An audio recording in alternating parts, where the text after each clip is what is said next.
So I don't know if you have ever been called, but I have felt called by Mary Magdalene twice now. And I'm going to reflect a little bit about that calling and what the experience was for me. I wanted to start out with this quote by Rilke, which I just love, and I'm sure many of you are familiar with it, but just sit with it while I read it. Be patient toward all that is unsolved in your heart, and try to love the questions themselves, like locked rooms and like books that are written in a very foreign tongue. Do not now seek the answers, which cannot be given you because you would not be able to live them. And the point is, live everything. Live the questions now. Perhaps you will then, gradually, without noticing it, live along some distant day into the answers. I don't know about you all, but for me, one of the biggest things in life is to keep that sense of curiosity. And I think that there's such a childlike and beautiful quality about this. So I love living into the questions. And I think the more I've done my research on Mary Magdalene and other things in life, the more questions that I have. So I love this beautiful Rumi quote. Mary Magdalene, she's just been my person. And I have fallen in love with her. For me, she showed up as this sensual, unconventional woman who has just really touched my heart and soul from the time I was a small child. Okay, maybe not quite that small. I was probably a little older, but she showed up for me in a very interesting and unbidden way. I grew up Catholic, and I went to this little church in University City, and I went to Catholic school for about 5 years. And there was one day where I was sitting in the pew during a particular time right now, which with Catholicism celebrates this idea of Lent, and Lent is the preparation for Easter. And she came to me during one of the, I don't know if any of you have been through the Catholic Lent services, but you go through these things called Stations of the Cross, and for each one there's a little prayer and a little mini meditation. And I was sitting there at this one station with my eyes closed, and I love ritual. So I think it was Lovita that talked about ritual. The thing I love about Catholicism is the ritual. There's a lot that I struggle with, but the ritual always touched me. And I closed my eyes, and it was like she appeared to me. I didn't have a vision or anything, but I just had a sense. And the sense that I had was that all the things that I had been taught about her, that she was a prostitute, that Jesus saved from being stoned, that she was this great sinner, that Jesus saved from her sins, I knew in that instant that they were not true. And I knew that she had a very special relationship with Jesus. And I knew there was a love that she had for him, that they had for each other, that was palpable and that was beautiful. And I also knew that it wasn't safe for me to share it. So this was a secret that I felt like I had to keep inside, but it hung with me forever. And it happened right before this one Station of the Cross, which is called Veronica Wipes the Face of Jesus. And in it, this woman shows up and had great compassion and mercy. And she wiped his face. She broke out from the guards, and she did that in it, kind of at her own risk. And then Jesus's face was left upon the cloth that she wiped his face with. I love myth and I love legends, and Pacifica was the best probably university for me to go to because it really highlighted the story and the power of myth. So next I'm going to go into, how do we know what we know?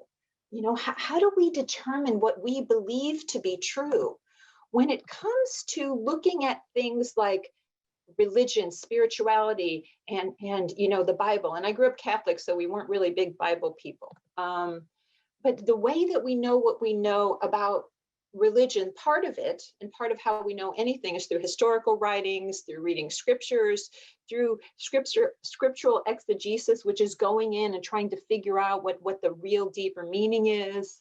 There's this thing called hagiography, which is the writing of the saints. But we also know what we know through myths and legends. And I love this quote that Dr. David Bona from Pacifica, he was the first one I've heard say this quote, said, "A myth is a story that's true, but may not have actually happened."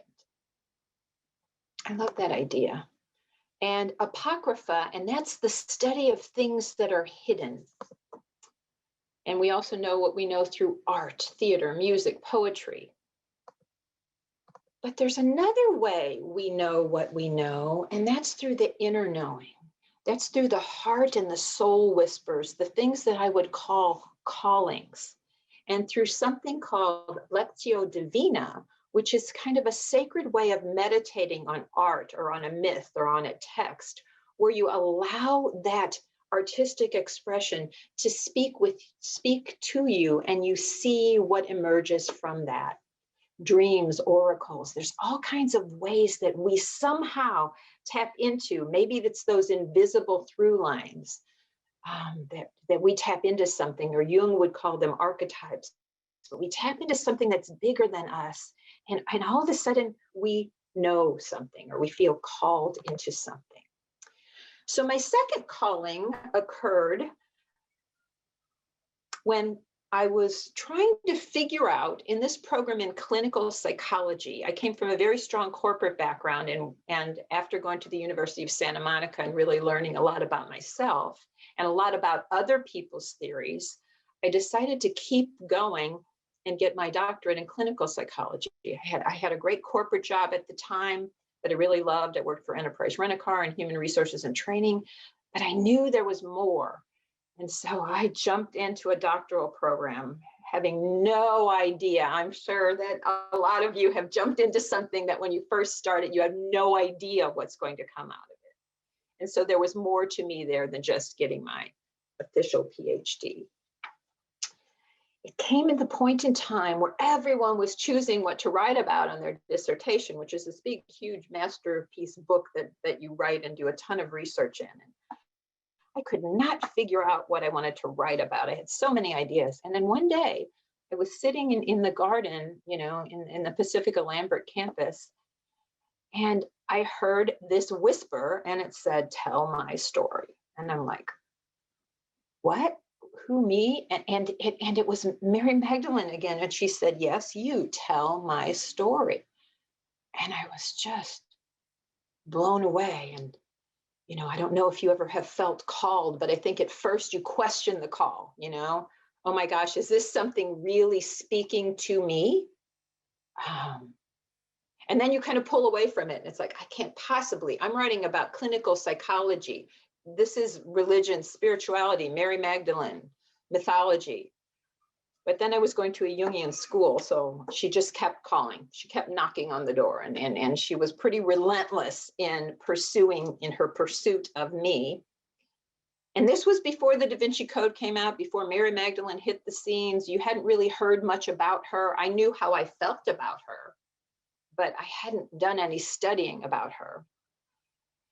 And I had this idea, and I said, well, maybe I will look at how Mary Magdalene's story coincides with the story of women over the last 2,000 years, and looked at it as a process of woman's individuation. I thought that sounds very Jungian. I can probably write about that. So the title of it was, Christianity's role in the loss of women's spiritual authority, and Mary Magdalene's journey to the reclamation of the feminine self. I tend to write long, so a very long title. And I dove in. One of the things about Mary Magdalene's story as I dove in that I discovered was her image and how it is carried through the artist. Her story has been hidden and woven in and out of Christianity and Gnostic Gospels and lots of spiritual texts. The artists were the ones that really carried her story throughout the centuries. As I did the research, there's so many beautiful images that I came across that touched me.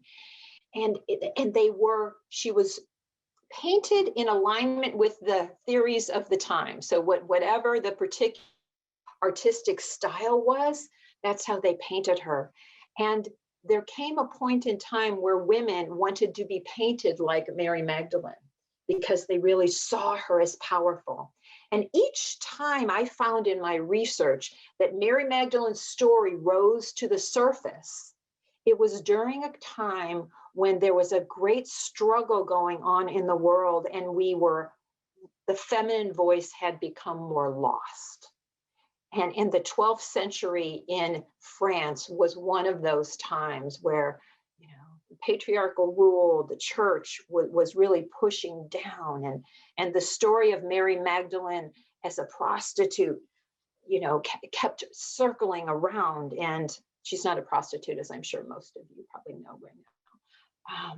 But what I love about her mythology is I believe she carries each one of these stories. And we as women carry each one of these stories inside of us, whether they are factually true or not. So there came a point in time in France, which I love this, where they were having races. And this one group of women who were actually ladies of the evening called themselves the Maggies, and they ran in the race in her honor. So even though something that we view as an untruth that was spread about her for years and years, there's part of that story that helps to make her more human, that we can relate to times where we may have prostituted ourselves for whatever reason, given ourselves over to something else and not taken care of ourselves. So here's just a few of her images. Sometimes she's painted as a very learned person because there's a lot of wisdom that she had that we really weren't as in touch with in the Christian story. Again, here's another one that I love. She just looks so wise in this one. And then we experience her compassion, her compassionate heart, where we see, especially after the crucifixion of Jesus and the paintings of her just embracing and loving this man who I believe was her beloved. And the stories, and I will get into that in just a little bit, of her travels to France and her taking the ideas and the philosophies of Christianity, not the religion per se that was developed with a more of a structure and a dogma. But Mary Magdalene's message was, she didn't even call God God. She called in her own gospel, the Gospel of Mary Magdalene, she called God the good. And she talked about becoming a true child of humanity, which when you interpret that text, it's about becoming the you that you were meant to be. So it's very spiritual. And there's so many pages missing in the gospel. So we have to just pull and look at what we do have. And part of the study of going into studying a spiritual icon is getting in touch with trying to link the missing pieces. Okay, so she talks about the journey of the soul going from kind of room to room, similar to, I don't know if you've read anything on Teresa of Avila, but she talks about the rooms that we progress through.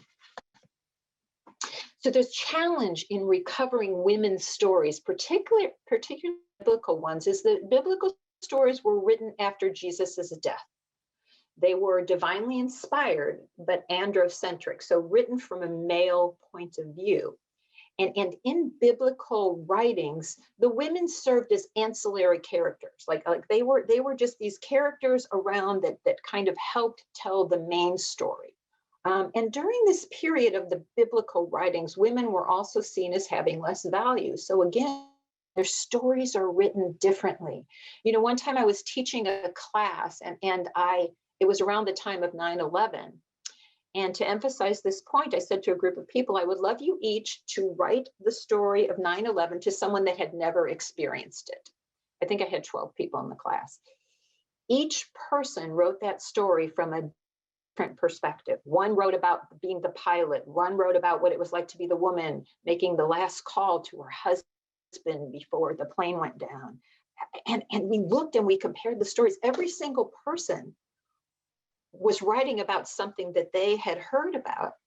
but every single person had a different perspective. So when these biblical stories are written from a very, male-centric perspective, not that there's anything wrong with guys, there's something lost that isn't brought to the table. So what do we know from the scriptures? We know that she appeared in all 4 gospels. They couldn't write her out, even though the women were seen as second-class citizens or whatever. She was there. Her presence was there. She was the only woman known by her full name. Most women were known by the mother of, the daughter of, the sister of. She was a woman of her own means. Somehow she had money. And that could have been where the link was made to prostitution. I don't know. But there's several stories that she came from wealth. There's so many stories about her. But we know that she helped fund Jesus's ministry. She was a powerful woman. And she walked with Jesus as his disciple, even though she wasn't recognized as that, as the stories were written in the Bible. She was the first one to witness Jesus's resurrection, which is the most powerful story in the Christian, whether you call it mythology, whether you come from Christianity, Catholicism, and believe in the story. She was the first one.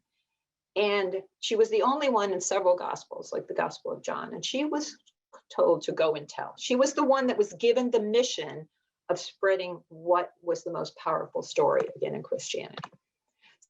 So what we surmise, she was an unconventional woman.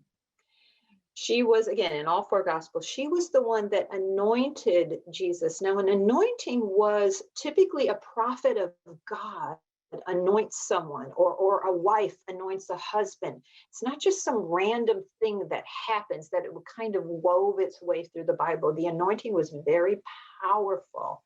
The person who was the anointer as well as the one who was anointed. We believe she was present at the Last Supper, and I'll go into that a little bit more in a few minutes. And she was very close to Jesus. He chose to appear to her and have her in the greatest message of the Christian story. And maybe, just maybe, he loved her too.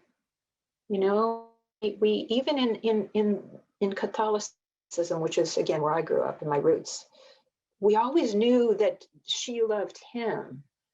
But the thing I got in touch with as that small child and as the adult woman who dove into this writing, which in some ways scared the crap out of me, because here I am saying things that were not popular and that would not be totally in alignment with the religious, journey I made as a child, and growing up with the nuns, who some of them told me, when you pray like this, you're praying to God. You pray like this, you're praying to the devil because your fingers are pointed down.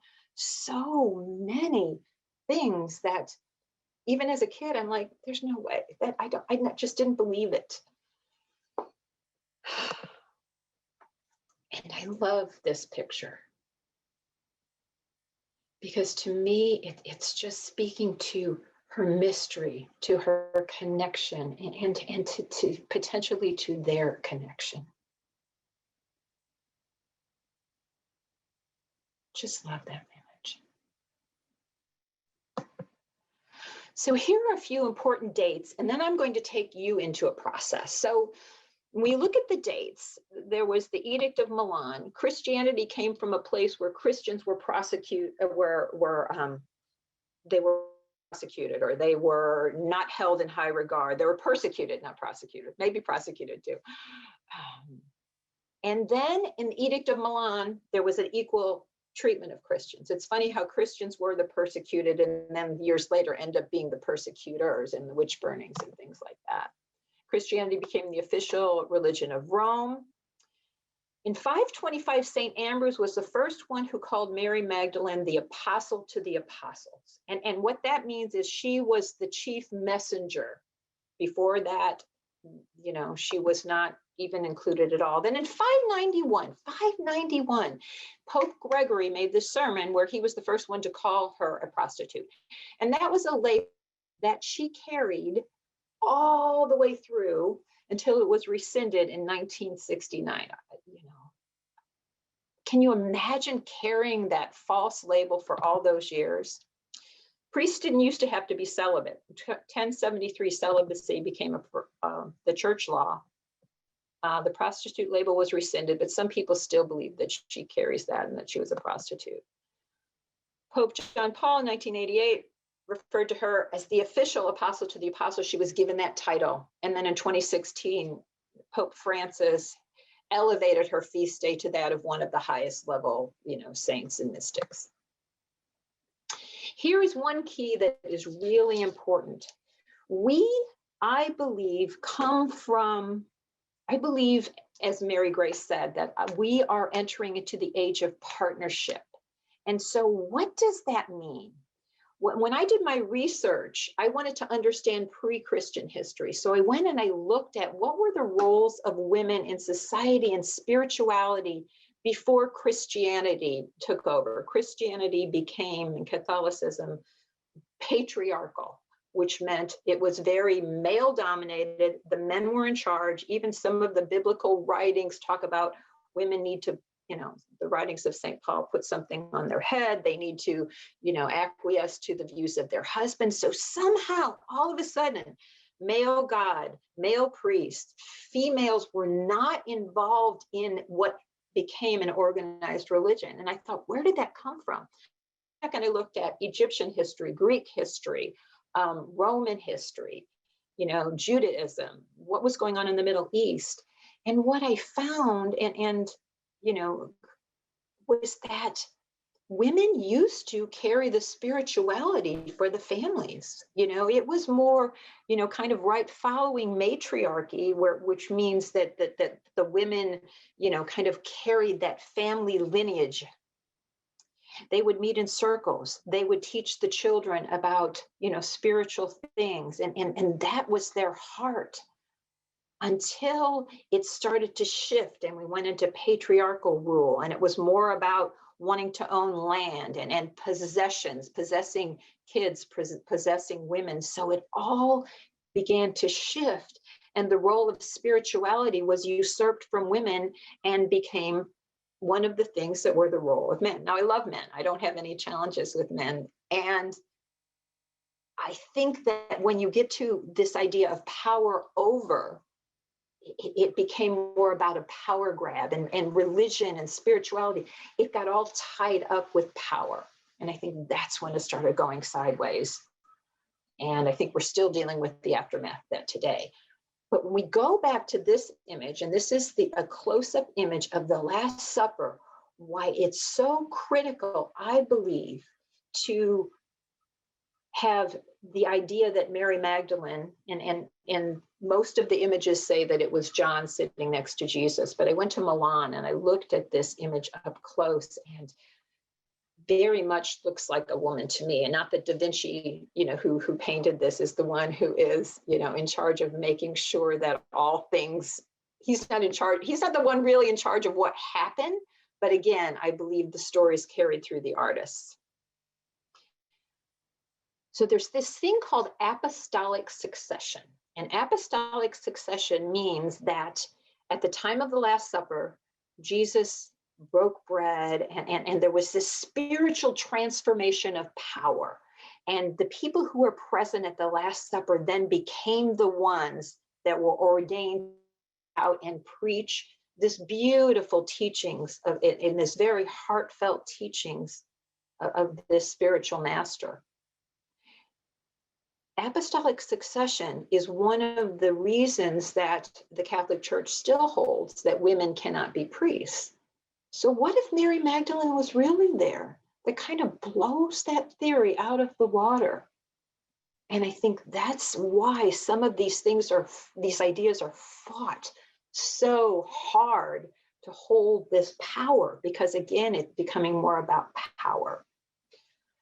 So I want to take you all now into a little bit of an experience. I've been talking for a while and I'd love to connect with you all. There's this thing, as I referred to earlier, and it's called Lectio Divina. And it's taking an image or a spiritual text and seeing how it touches you and how you connect with it. So I'm not even going to tell you the title of this one. This is an image that really drew me, so much so that I actually purchased the original piece of art. I would love for you, are you open to doing a little exercise? Okay, okay, I'm seeing some thumbs up. So I would love you to just take a minute, and in whatever way you can, just kind of center yourself, you know, whether it's taking a few deep breaths and just allowing spirit to guide you in whatever way that shows up for you, in whatever way you experience spirit. And then when you have a moment after you're centered, I'd love you to connect with this work of art. And I'd love you to see what it sparks inside of you. Pay attention to the image, the color, and allow your active imagination to connect with this artwork and just sit with it, and then jot down whatever comes to you, whatever touches you. And I'll give you just, let me look at the time, probably a couple of minutes. I'll just keep this all in silence and let you connect, and then we'll come back and we'll talk a little bit more.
Okay, it's been a couple of minutes.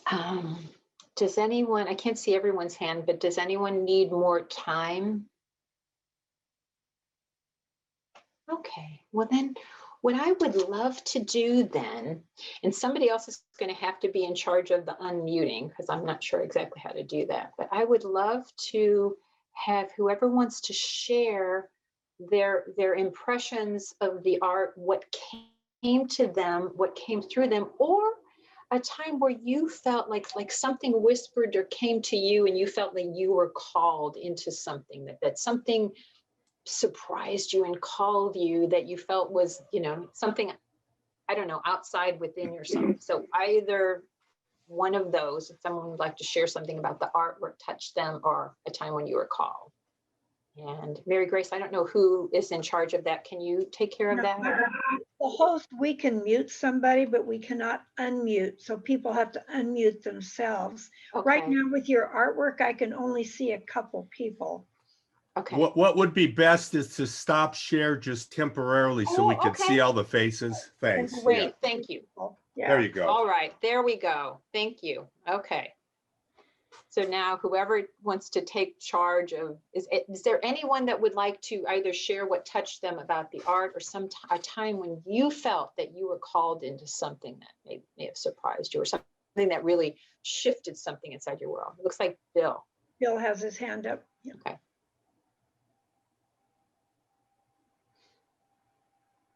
You're muted, Bill. Yeah, thanks. Okay. Thank you, Jeanne, Michele.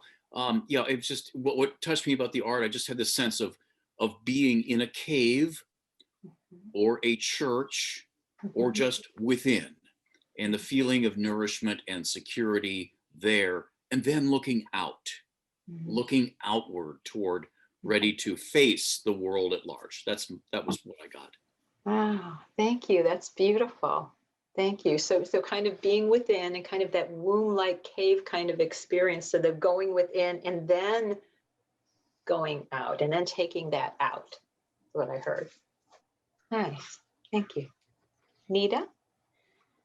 Oh, and then Linda? You have to unmute yourself, Nita.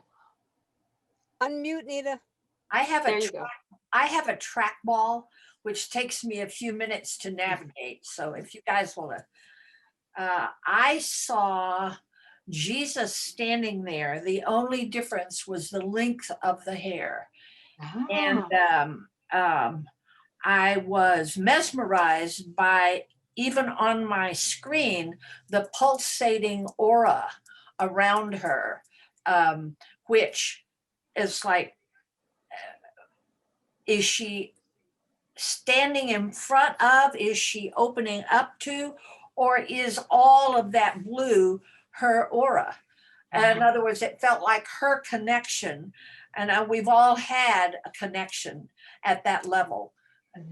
Some not so often, but I know we've all had it, and that really felt like she had connected right there. And I love too the pot in the lower left-hand corner, which is a receptacle. And you know, it's often said that Mary Magdalene is the Holy Grail, that she carries in herself the womb, which is the secret of life. Oh, Nita, that is so beautiful. And I love that you got in touch with the blue and the pulsating part of the image, and then went into the idea of the sacred space of the feminine and the womb, and some of the apocrypha are the secrets, the hidden secrets of her potentially being the Holy Grail itself.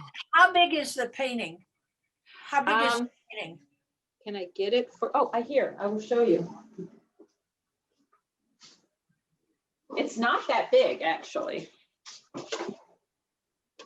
Ah, There's the original. that's beautiful. Who is the Yeah. artist? Was a woman? The woman, the artist is Cheryl Yambach Rose, and I have a whole wall of Mary Magdalene pieces by her. I always was looking for an artist that painted Mary Magdalene, and I couldn't find it, and I came across Cheryl's work. Powerful, amazing, and yes. And so I have a couple originals, but most I've, had G clays that I've kind of got up on the wall. Thank you. Thank you. And she talked about the power of the blue. It's the most expensive blue she's ever bought. And she talked about the pulsating power that she experienced as she was painting it. Yeah. Okay. Thank you. Linda? And then Paul? Um, Oh, and then after. when I looked at the image, I immediately felt her fear. And then as I rested in that, it's like she knew I still have a journey. Oh, I love that. I love that, her fear, and then the idea that I still have a journey. The journey continues. Thank you, Linda. Paul? So for me, what came up is standing for the light, almost in this gate, glowing and full of that commitment to stand for the light. I love that.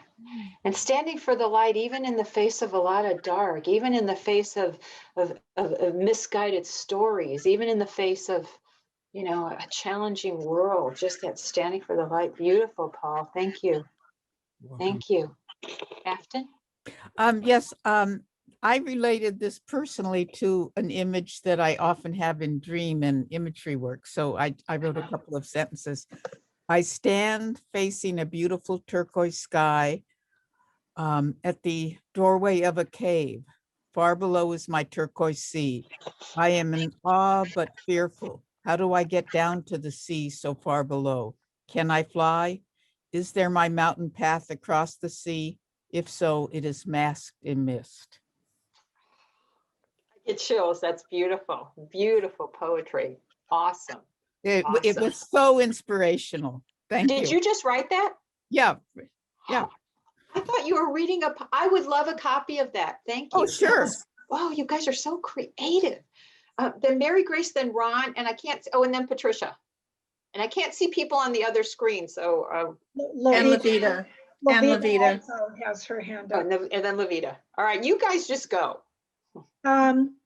I've been tearful since you started talking. Oh my gosh, it's I had an experience 25 years ago where my mother Mary appeared to me, and she was at the foot of my bed, and I said, you must be mistaken. I'm not Catholic. I'm not even Christian. And she said, neither am I. And it just brought that the power of that image back to me. Just very deeply moved with everything here. Thank you. Oh, thank you. That's so beautiful. I love the stories. And there's Patricia just moved on my screen. Patricia, thank you, Mary Grace. I love it. I'm not, neither am I, I'm much bigger than that. I felt it was myself being in the cave, in the dark cave, looking out to the sky, to the light, looking for answers, and staying with the not knowing, like in Rilke's poem, and being okay with the not knowing, but still looking in the right direction and seeking answers. I like that. And it's darn hard for us to be okay with the not knowing. I know we have Ron and Hal over here. And Danielle. It's Ron here. Okay, and then Hal, then Danielle. Her eyes captured me.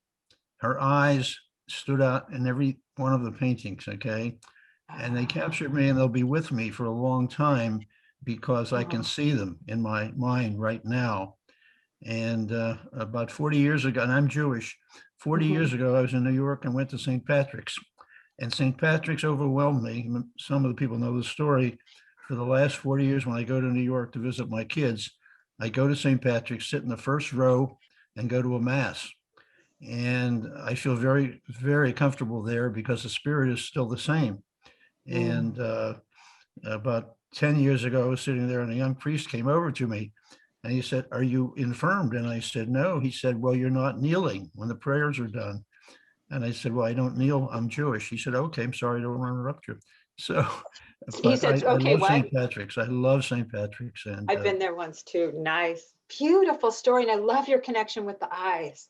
yeah, Nice. that'll stay with me. Thank you. Hal, and then Danielle, and then Whitney. Yeah, I was reminded of a person coming out of the cave of ignorance, Plato's cave, seeking. Oh, yes. I love that. I love that.